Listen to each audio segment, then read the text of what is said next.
The following is for informational purposes only. For medical advice, please see a medical professional.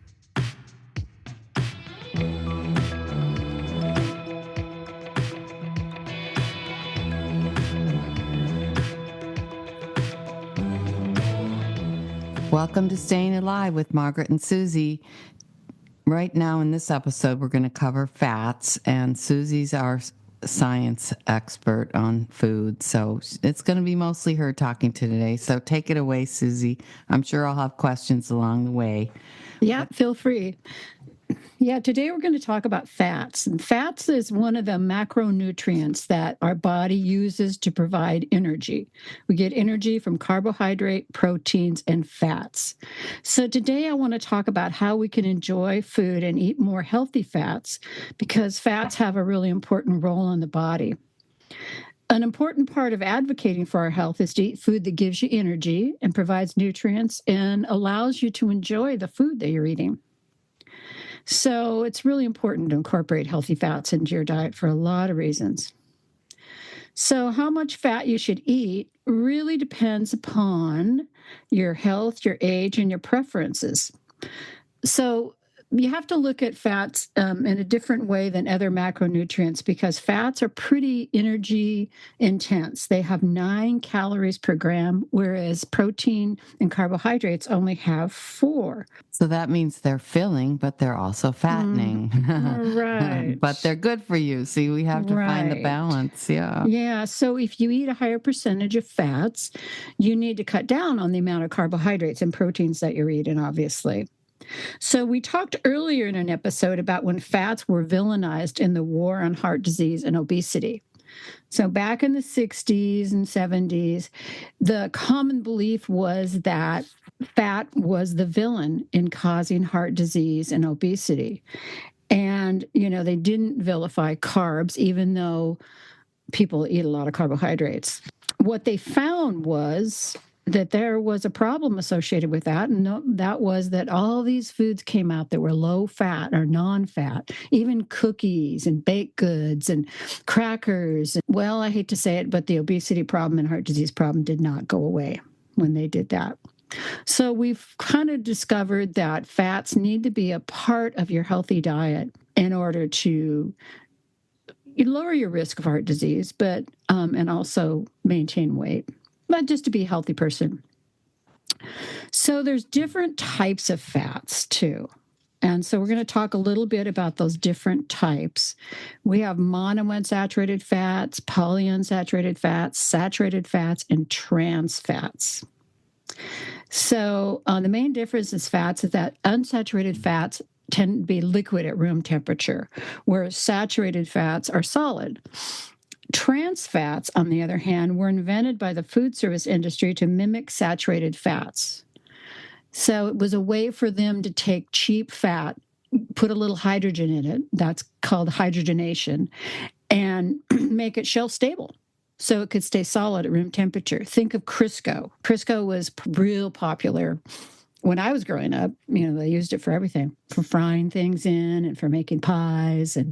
When I was growing up, people switched over from butter to margarine. Right. And right. I won't name the brand my mother used, but I'm curious, when they did these studies on fats back then, were most people eating the trans fats? They still and the were, margarines? yeah. And did they actually break out what we know today are I think that took longer. That took longer. I don't think trans fats started, I'm sorry, I don't have the exact date, but I don't think trans fats started really getting taken out of foods until at least the 80s. I know. So I'm saying when those studies were done, did they even look at whether it was healthy fat that people were eating? Because they probably weren't, because I didn't grow up on healthy fat. No, they didn't. In fact, my family used margarine. Mm-hmm. Margarine used to be a lot cheaper, too. That was the other thing about margarine. Butter was more expensive. And so a lot of people relied on margarine for a lot of reasons. But the premise was that it was not as saturated, even though it had trans fats in it, because you can't really make a solid fat without hydrogenating it. Yeah, that's where margarine came into play. Yeah. Yeah. People even used it for baking. And when I was looking at my recipes the other day, actually, I was going through all my recipes, and I still had a lot of recipes that called for margarine. So I would have to say that was well into the 90s. Yeah. Wow. Anyway, but there's definitely a relationship between trans fats and heart disease. And that's why they've taken a lot of food products have taken trans fats out of their products. You'll see labels that say no trans fats. Most of them are not put there naturally, and it's not a good thing. When you think about it, it's like it's not a natural thing for the body. The body doesn't really know what to do with it. So then, starting with other types of fats, monounsaturated fats have a simpler structure, are often found in olive oil and other healthy fats. On a food label, you'll sometimes see the breakdown of monounsaturated fats and polyunsaturated fats. Mm-hmm. Polyunsaturated fats are longer chains of fatty acids, not as healthy, but can be used in moderation for sure. And what are some examples of poly? That would be like safflower oil, canola oil. Yeah. And to be honest, though, most fats that you would buy, that you would purchase, that you use are a combination of fats. I mean, even lard has some monounsaturated fat in it. So they're all at different percentages of a combination in different types of fats. Olive oil, too. Olive oil is mostly monounsaturated. Yeah, because I know my heart doctor, they're all about olive oil, Mediterranean diet. Yeah. Well, it's good right now if you can get it from California. The price is going to go up. Anyway, I don't think you should spend a lot of time trying to understand the chemical differences. More important is to learn how you can include healthy fats on a daily basis. Now, you were saying trans fats are related to heart disease, but aren't saturated fats also related to heart disease? Yes, they are. Yeah. And saturated fats have a role in the healthy diet, but they should be used in moderation. When you think of saturated fats, you can find them primarily in meats, butter, dairy products. Mm-hmm. Nuts have higher saturated fat. Yeah. All things that are good for you in moderation. Good for you in moderation, yeah. I mean, some saturated fat is okay. They say it should be only about 10% of your intake of fats, though, if you look at the amount you're eating. Now, I don't know if you're going to talk about this later, but 10% of our total fat saturated, but what percentage of our daily caloric intake from fat? It really depends on your breakdown. Like if you're eating 55% carbohydrate and 20% protein, so that's 75. So you're eating 25% fat. But so it depends. Some people have been told to watch carbohydrates more, so they're lowering the amount of carbohydrates that they eat. So maybe they're only eating 40 or 45% carbohydrates. So then they would be eating a little more protein and a little more fat. It's difficult to say who that recommendation would be for. Okay. It's a very individual thing. So that would be a reason to contact a nutritionist. Yes. Yes. Or someone that you're working with who is individualizing a plan for you. Yeah. Because some people go on diets that are higher in protein to help with weight loss. And, the thing about fats that is actually one of the best things about fats is they are filling. Mm-hmm. So if you add a little bit of fat sometimes to a meal, like maybe, just enough to meet your needs, then you're going to stay full longer. I think I told you this before, but I had to be on a very restricted fat diet for about 6 weeks last year. And after having surgery, and I was starving all the time. I mean, just starving because I could only have 3 grams of fat a day.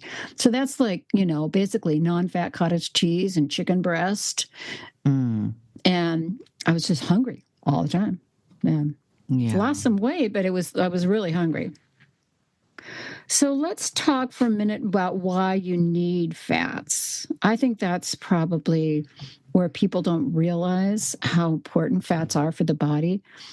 All cells have a lipid lining or a fat lining around them. So every cell in your body has a little bit of fat around it. So you need fat to maintain that. You also need fat to make hormones for healthy skin You need fats to process fat-soluble vitamins.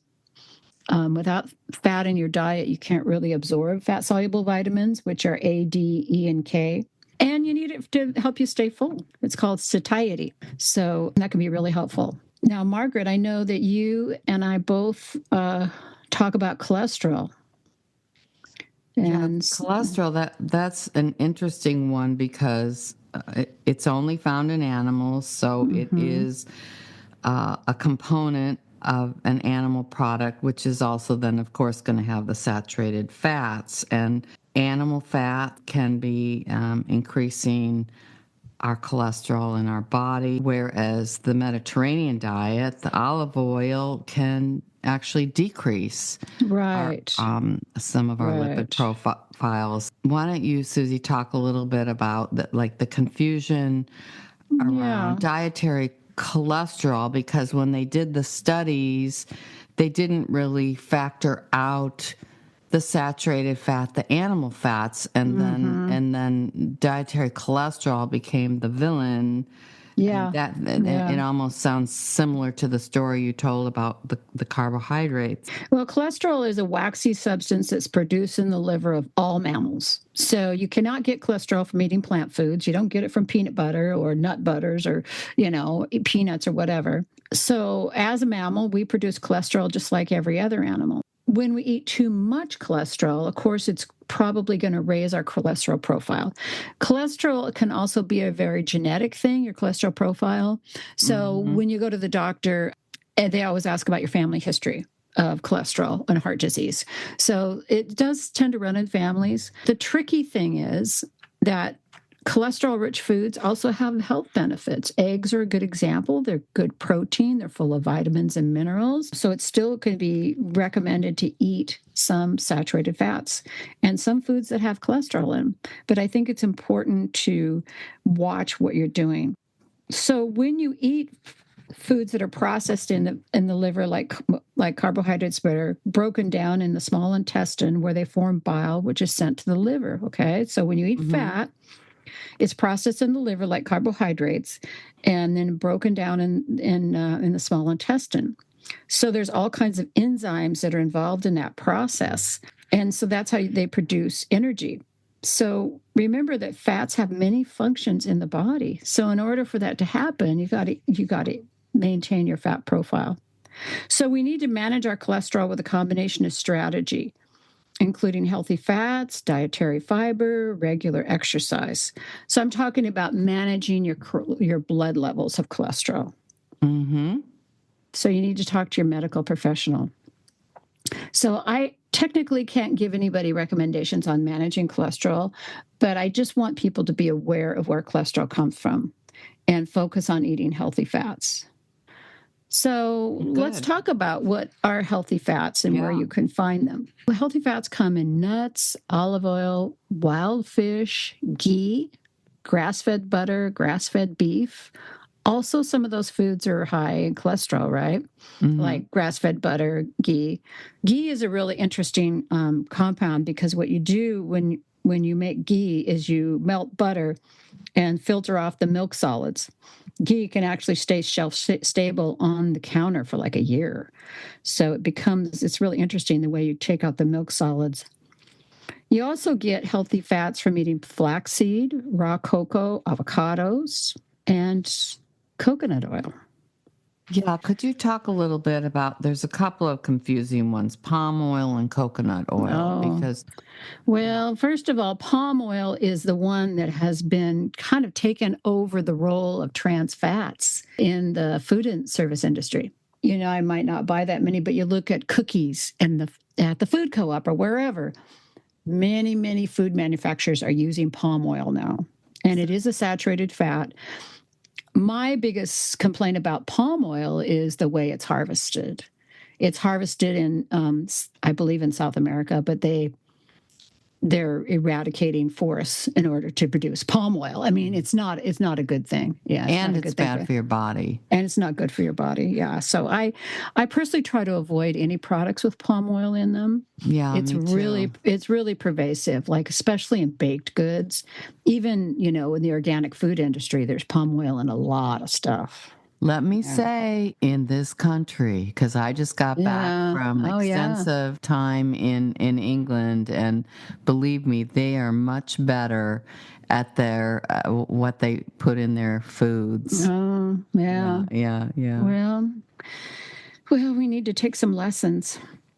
Now, coconut oil is a controversial oil because even though it's a saturated fat, there's some evidence that this particular type of saturated fat can assist with inflammation, and there is some disagreement about this. But in the cuisines where coconut is a regular part of their cooking, they do have less cardiac issues. However, these cuisines also include more whole coconut, not just coconut oil. This may be different than the way coconut oil is presented in this country. It may have some antimicrobial components. The research is still ongoing. I personally use it in cooking, sometimes primarily for oiling pans. If I'm baking something, I sometimes will put it in cookies. I really like it in beans, like a little tablespoon of coconut oil in some beans. Oh, that's really good. Sometimes I use coconut milk in a Thai dish when I cook, but that's not very often. But because it is pretty intense.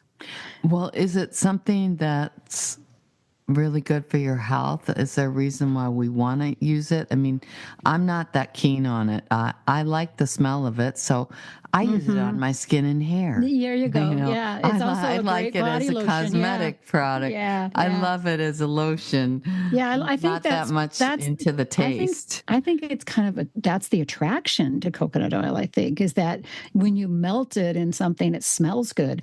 I personally don't like cooking with it as an oil because for me, it seems like it burns. I haven't really enjoyed that at all. So I don't use a lot of it, but a little bit goes a long ways. That's the other thing about it. It does have a pretty high flavor profile, so you don't have to use a lot. But again, I like it for oiling pans when I'm baking something. Yeah. Is there any health relationship between the temperature that you can cook an oil to and health? Well, yes, because a lot of times... What do you call that again? I forgot. Well, you call it oxidation. We were going to talk about that, but we can do it now. That's always been a big deal to me because the way you store fats and the way you use them is really important. If you're storing fats, oils, for instance, in a place that's warm and has too much light, the molecules can get oxidized and become rancid. And so that, to me, is a really big reason to watch how much olive oil you buy, where you keep it. Mm-hmm. I personally keep mine in a drawer closer to the floor that's dark. Yeah, and that's what I do too. Yeah, because I think that a lot of people for years, it seems like they kept it over their stoves, in a cupboard over the stove, and that's just way too warm. Way too warm. But because if you've ever accidentally eaten rancid fat, you will not forget it. It's the most horrible experience. And it's very, very unhealthy for your body. You don't want to eat things that are rancid because that oxidation can occur in your body too. So you don't want to do that. Nope. Like, for instance, it depends on the type of oil too. Some oils are more stable than others. Flaxseed oil, for instance, is not stable at all. You need to keep it in the refrigerator once it's opened. Okay. Well, yeah, I mean, I keep my flaxseed in the flaxseed itself. I keep in the refrigerator too. Right. Like for the same reason. Like that. Yeah. Yeah, because they can go rancid too. I mean, even rice, can go rancid. Yeah. You have to Sesame seeds go rancid really quickly. They do. Yeah, and nuts. Not in this house. They don't last long enough. Anyway, that's our munchy food. So let's talk about some fats real quickly then. Fats to avoid. Fatty acid. Oh, okay. Okay, yeah, we can talk about omega-3 fatty acids too. Yeah, how that factors into fats. Well, omega-3 fatty acids are the fatty acids that are found in a lot of healthy oils. They're found in olive oil. They're found in wild fish and walnuts, sardines, flax seeds, chia seeds. They're an important part of the anti-inflammatory diet. Have we told people what a fatty acid is? Is it a component of fat? Yeah, Subcomponent of fat? it's a fat molecule, and it's basically a 3-chain fatty acid. Where we also have omega-6 fatty acids that are a little bigger fatty acid. It's recommended that you have a balance of omega-3 and omega-6, with more omega-3s in your diet than omega-6s. Yeah. Most people, unfortunately, have a diet that is a little higher in omega-6s, like vegetable oils, corn oil, soy, cottonseed, because those are the ones found in processed foods. Oh. They're the ones that the food industry can use because they're a little more stable, so they can use them to make processed foods. It's not something that I recommend at all. You're better off to limit those if you can. For omega-3, I think of something like salmon, but there are vegan sources of omega-3 also. Walnuts, flax Walnuts, you seeds, said. chia Okay. seeds. Okay. Yeah. Oh, great. Salmon is a really good source of omega-3s, though. A lot of people rely on a supplement for their omega-3s. I just want to warn people to be careful about supplements. They, too, can go rancid, and I'm not real confident in the quality of some of those supplements. Okay. Yeah, because they're not always the best. So if you think about foods to avoid or fats to avoid, the things that are going to get you in trouble are like deep fried foods, baked goods, margarine, some vegetable oils like we talked about, chips, roasted nuts, mostly due to the fats that they're roasted in, commercial pizzas. They're often sources of omega-6 fatty acids. Okay. Yeah. And I think that people should just not be afraid of eating some fat, but really think about how much they're eating and try to figure out what kind of a pattern is going to work for you. You know, should you be eating a little more carbohydrate to get the fiber? Should you be eating a little more protein as you age and a little healthy fat to complement that? We've talked about before, you know, that basically the healthy plate is like half of your plate is vegetables, a quarter of your plate is protein, and, you know, maybe a quarter some kind of a grain. Or maybe just a little bit of fat on your salad dressing, a little healthy oil on your vegetables. Yeah. But you can definitely eat too much of it. So they have health benefits. And, you know, they help you fill up. And guess what? They oftentimes taste really good. That's the other thing about fats. You know, there's that, I want to say that mouthfeel. It's a mouthfeel when you eat fat. It's just very different than when you eat other things, right? Yeah. Yeah. Well, anyway. Thank you so much, Susie. This is really helpful. And I think we've covered everything, don't you? I think so, too. Yeah, I think we just have to learn to enjoy food. And well, I've always known how to do that. Me too. Me too. Yeah. We've even enjoyed food together. And many times, and as we age, of course, it is a part of aging where people are less interested in food when they get to a really elderly age. Yes. And I know when my dad hit his 90s, the doctors were really encouraging him to add fat. Yeah, I know. Yeah. At that point, they didn't care if he ate ice cream every day. You know, that was fine, you know, so. I know. My mother, when she was in an assisted living, they were complaining because all she would eat was omelets and raisin toast. And I said, what is wrong with that? She's 89 years old. If she wants to eat that and maybe a chocolate sundae, go for it. Right. You know? I mean, right. If he likes broccoli, put a little broccoli in the omelet, you know? Yeah. So the recommendations we've given today are maybe for the younger audience, even those of us who are like 70 something, you know, because we want to make it till we're 90. And these are the recommendations we have. And thank you so much. And I think we will say thanks for listening. And until next time, we are staying alive. You've been listening to Staying Alive with Margaret and Susie.